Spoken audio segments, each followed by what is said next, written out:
ঈদের পর থেকে মাংস খেতে খেতে আর ভালো লাগতেছে না, যেখানে যাই সেখানে খালি মাংস খেতে হয়, মাছ খেতে হয়। তো চিন্তা করলাম এখন কালকে হচ্ছে আমাদের ঈদের মাছ মাংস দাওয়াত খাওয়া শেষ হয়েছে। তো আজকে চিন্তা করলাম একেবারে আমাদের চাঁদপুর জেলার খুবই ঐতিহ্যবাহী একটা খাবার, এই গরমে কিন্তু এই খাবারটা প্রচুর চলে, আমাদের এলাকায় খাওয়া হয়। তো এটা আমি কখনো রান্না করি নাই এখন পর্যন্ত, ছোটোবেলায় খাইছি। তো এই খাবারটা আজকে রান্না করব, দেখেন। এটা হচ্ছে টমেটো দিয়ে রান্না করা হয়, আর আমাদের আঞ্চলিক ভাষায় এটাকে বলা হয় খাটাই।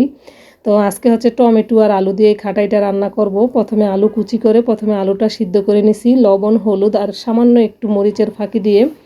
এই যে দেখেন আলুটা সিদ্ধ হওয়ার পরে হচ্ছে আমি টমেটোটা দিয়ে দিছি, টমেটোটা দিয়ে তারপরে হচ্ছে ডেকে দিব কিছুক্ষণ।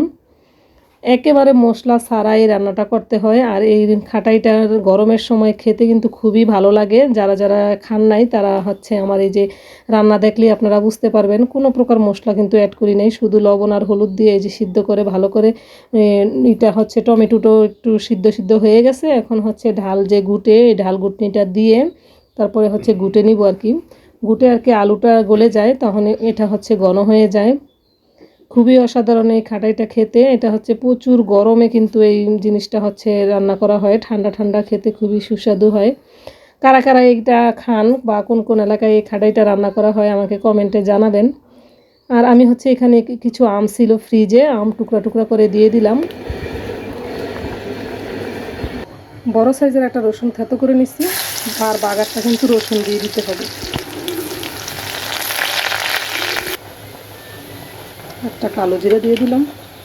এই যে দেখুন হয়ে গেছে, কালো জিরাটা খুব সুন্দর স্মেল বের হয়েছে।